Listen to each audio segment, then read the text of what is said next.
Hello guys, welcome. Collective reading tayo ngayon. So tingnan natin kung ano yung energy ng person mo. So be open-minded po, hindi po halos lahat makaresonate. Thank you nga po pala sa mga nagsusubscribe, sa mga bumabalik. Maraming pong salamat. Give me the message. Ano yung energy ng person mo?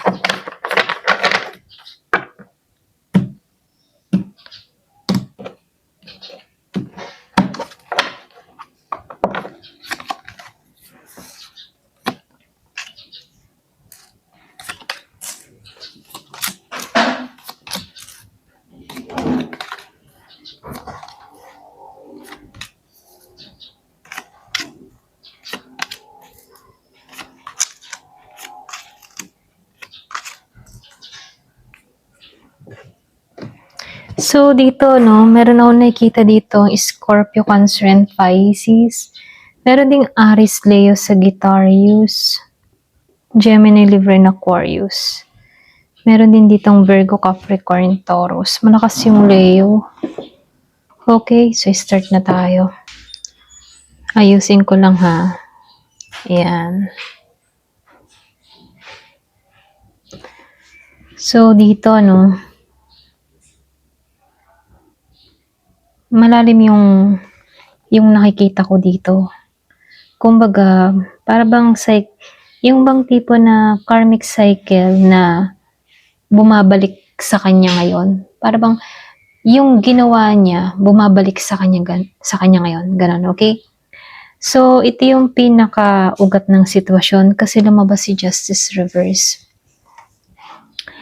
May hindi naging patas sa ginawa ng taong ito sa'yo. Posible nilaro ka nito, nagsinungaling siya, or pwede ring hindi naging accountable. Okay?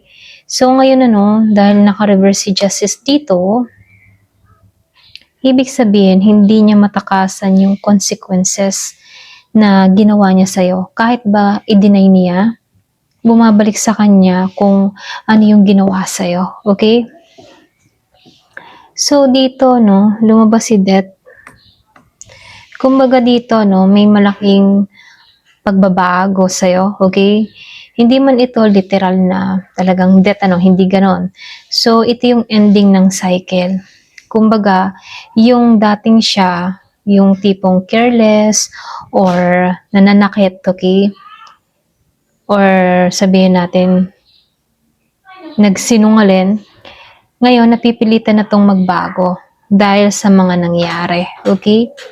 So, nakikitaan ko lang din dito sa Five of Water upright. Ito yung mas masakit eh.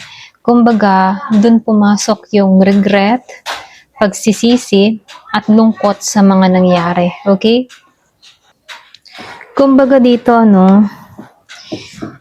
nagsisi tong tao na to sa pagkawala mo. Nakatingin siya sa mga nawala dito. Kumbaga dito, kumbaga siya yung nakatuon sa nakaraan dito. Okay? Malakas dito yung Scorpio. Kumbaga real talk to ha. Nagsisi talaga to dito sa Five of Water. Andun yung lungkot sa mga nangyari. Lalo na sa pagkawala mo dito. So dito, nakikitaan ko lang dito sa Queen of Fire. Reverse or Queen of Wands, okay? Kasi yung Fire Wands, okay? So, ito na yung energy niya ngayon. Kumbaga, nawawalan to ng confident. Yung dating malakas yung ego ngayon, insecure, pwedeng nakakaramdam ng selos, unstable siya rito. Posible din na nakikita ka ng tao na to na mas nag-glow up ka kaysa sa kanya, okay? Kaya dun siya naapektuhan dito. So, nakikitaan ko lang din dito. Meron ditong matinding nangyari dito sa The Tower. Biglaang pagwasak ng mundo niya. Okay? Nung umalis ka dito. Pwedeng nangyari sa kanya yung realization, karma, or merong mga matitinding nagpatama sa kanya. Ito yung tipo ng shock moment na napapaisip niya dito na mali na yung ginawa niya. Okay? Kumbaga may siningil siya. So, nakikitaan ko lang din dito, no? Yung iba sa inyo, meron kang person dito na talagang tinamaan yung ego. Kumbaga, yung pride niya dito nag-broken. Okay? Nasira yung pride niya. Kumbaga dito, dahil gusto niya na siya yung panalo, ngayon, pakaramdam ng tao na to na talo siya. Posible din na nahihiya siya or pwedeng feeling niya dito, hindi siya worthy na lumapit dito. Okay? So, nakikitaan ko lang din dito, merong interesting part dito sa Nine of Water. Kahit ba nasaktan siya rito, no, ikaw pa rin yung wish fulfillment niya. So, ikaw pa rin yung gusto niya, pero hindi naman niya alam kung paano gawin. Okay? Or hindi niya alam kung paano ayusin. Ganon. Kaya dito, sa Five of Air, may mind games yung nangyayari sa kanya rito. Para bang conflict para sa kanyang sarili. Pwedeng may ginagawa siyang panlalamang noon sa'yo. Pero ngayon siya na yung naiipit sa sarili niyang ginawa. Kaya dito, merong inner conflict na nangyayari sa kanya. Naglalabanan yung ego versus konsensya. Okay? So, nakikitaan ko lang din dito, no? Merong na-stuck. Pwedeng na-stuck siya dito sa Eight of Air. Overthinking, pakaramdam niya wala siyang magawa, gusto kanyang lapitan pero parang may pumipigil, fear, galit, or pwedeng pride, okay? Kaya dito, no, sa Ten of Earth, nakikita ka niya as a long-term stability, okay? Yung tipong hindi ka lang basta fling sa kanya, ikaw yung pang-seryoso, pang-future. So, ibig sabihin, kaya mas masakit para sa kanya yung pagkawala mo dito. Okay? So, nakikitaan ko lang din dito, no? Yung iba sa inyo, hindi siya naging tapat sa'yo. Pwedeng maraming kasinungalingan. Kaya dito, hindi siya naging tapat sa'yo at hindi rin siya naging tapat sa kanyang sarili. Kaya dito, no, meron tong nahihirapan siyang i-process yung emotion niya, kung paano ba, okay? Kumbaga, hindi niya alam kung magiging cold ba siya or magiging silent na lang ba siya. Kumbaga dito, pwedeng meron kang person na before may pagka-manipulative yung energy niya. Para ba siyang gusto niya siya lagi yung masusunod, kontrolado kanya, ganon.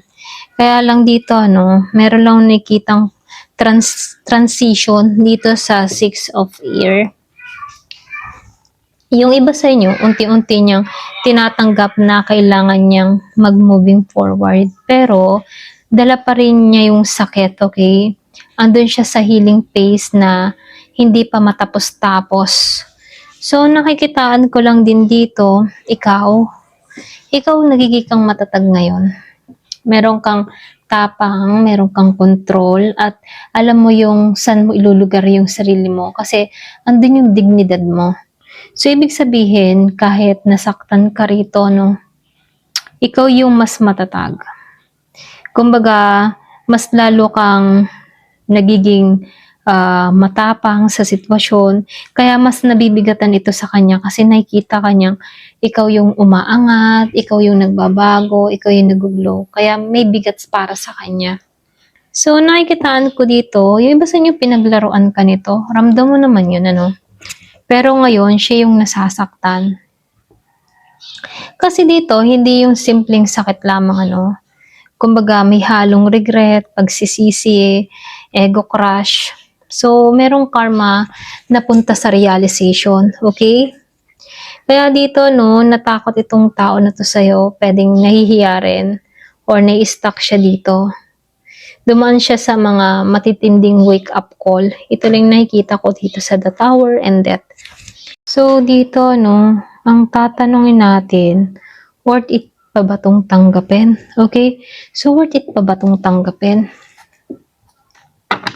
Worth it pa ba siyang tanggapin? Worth it pa ba siyang tanggapin? Give me the message. Worth it pa ba itong tanggapin?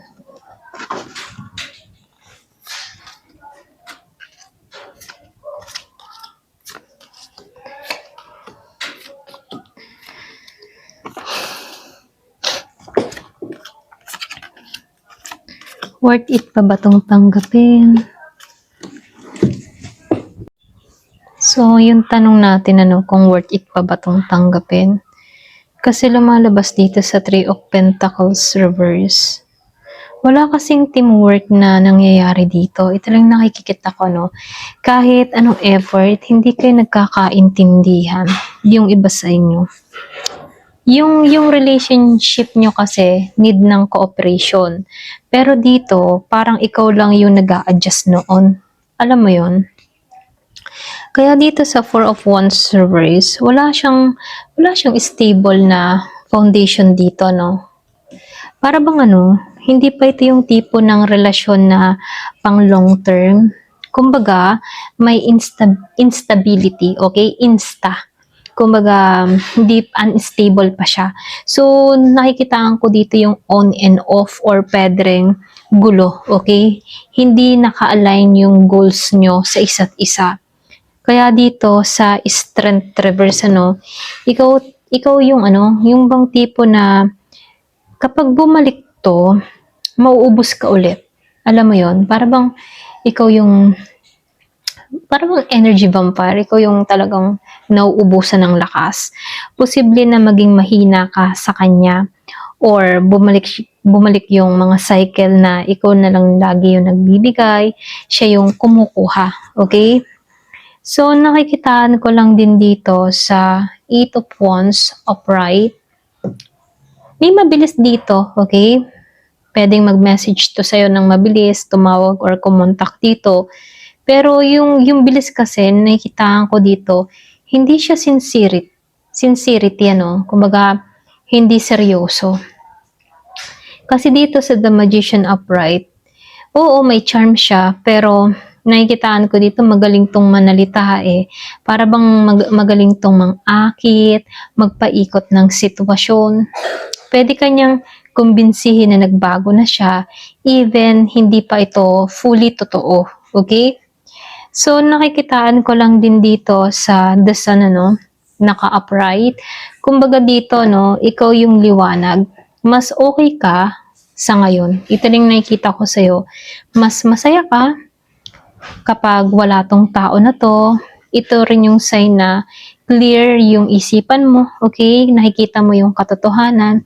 Nakikita mo ngayon ang realidad, okay? So, nakikitaan ko lang din dito sa Five of Wands. Magulo kasi. Pwedeng magulo tong sitwasyon na to. So, nakikitaan ko dito, meron ditong kompetisyon. So, ibig sabihin, kapag tinanggap mo ito, babalik yung conflict. Hindi na resolve yung issue dati na kung saan magbabalikan. Kasi dito sa The Lovers reverse, maling choice yung nangyari dati. At kung babalik ka ngayon, posible ulit-ulitin niya yung mga maling desisyon. So, ikaw yung magsasacrifice dito. Kaya dito, merong disconnect na nangyari sa inyo, pero nakikitaan ko dito, hindi pa naka-align yung puso at isip ng tao na to pagdating sa malalim na koneksyon. So, nakikitaan ko rito, meron dito sa Ace of Wands reverse na wala akong nakikitang new beginning. Kumbaga, mukhang restart lang, pero yung energy ng tao na to, masyadong, alam mo yun, wais lang siya, mautak, okay? Walang spark, hindi healthy, ganon. Kumbaga, mautak lang siya, pwedeng mapanlin lang, pero wala siyang yung healthy na relasyon, walang ganon. So, nakikitaan ko dito, pwedeng utakan ka lang niya rito. So, dito, nakikitaan ko dito, ayaw kasi nitong tao nito na i-let go yung mga old patterns niya, yung mga lumang kinagawian niya, yung mga lumang bisyo, hilig, okay? Kaya dito, hindi pa niya tuluyang natatapos yung toxic cycle ng taong ito. Kaya dito, sa King of Swords, reverse, red flag. Yung iba sa inyo, red flag to. Pwede siyang manipulative or very cold, sinungaling, hindi transparent. ito yung energy na nakakasakit mentally, okay? Para bang may stress ka lang, para kang kandilang nauupos, okay? Nauupos yung liwanag mo dahil sa taong ito. Pero ganun pa man, ano, ikaw pa rin yung magpapasya dito. So, ito lang yung nakikita ko sa card, ano. So, nakikitaan ko dito sa Ten of Pentacles, meron ka namang potensyal na magkaroon ng bago, okay? Na hindi ka lolokohin, may chance na pwede kang makatagpo ng pangmatagalan, yung may potensyal, okay? Hindi yung andyan lamang pero hindi makatotohanan, okay? So, nakikitaan ko lang din dito sa King of Pentacles reverse kasi itong taong ito, hindi pa to stable. Mentally, physically, emotionally, hindi to consistent, hindi to responsible, ano. Kumbaga, immature pa tong tao na to. So, kahit may potential, hindi pa niya kayang panindigan. Ito lang nakikita ko. Kasi mahilig pa to sa mga liwaliw. So, nakikitaan ko lang din dito, hindi to mag-worth it. Okay? Kumbaga, kung tatanggapin mo man to ngayon, hindi ito magiging solid na talagang solid foundation, ano, hindi ganon. Kasi lumalabas dito na marami pang mali sa person mo at marami pa siyang red flag dito. So, hindi pa to nagbabago dito sa King of Pentacles reverse and King of Swords reverse. Kung babalik man to, may gulo lang ang hatid. Pwedeng madistract ka sa focus mo, sa goal mo, okay? So, maubos ka ulit. Ito lang nakikita ko. Kumbaga, pwedeng ikaw ay may stress or alam mo yun, yung kung ano yung naranasan mo before, pwedeng maulit muli iyon. At baka mamanipula ka pa nito dito sa The Magician kasi magaling tumambola. Okay? So, ito lang yung nakikita ko. Pero, ito lang yung real talk, ano. Meron namang potensyal kung babaguhin ng tao na to yung sistema niya. Meron pa rin siyang feelings dito. Kaya lang, magaling din to magsinungaling. Okay? Meron naman nararamdaman sa'yo. Ito lang yung nakikita ko. Ikaw kasi okay ka dito sa The Sun. Siya magulo pa eh. Okay? Ikaw, mas gusto mo na yung seryoso, pangmatagalan na, merong teamwork. Kaya lang itong tao mo dito, hindi siya isa. Alam mo yun? Hindi nakiki-teamwork. Meron siyang ibang hilig. Ayan. Ito lang nakikita ko. Ayan. Thank you for watching. Love and peace.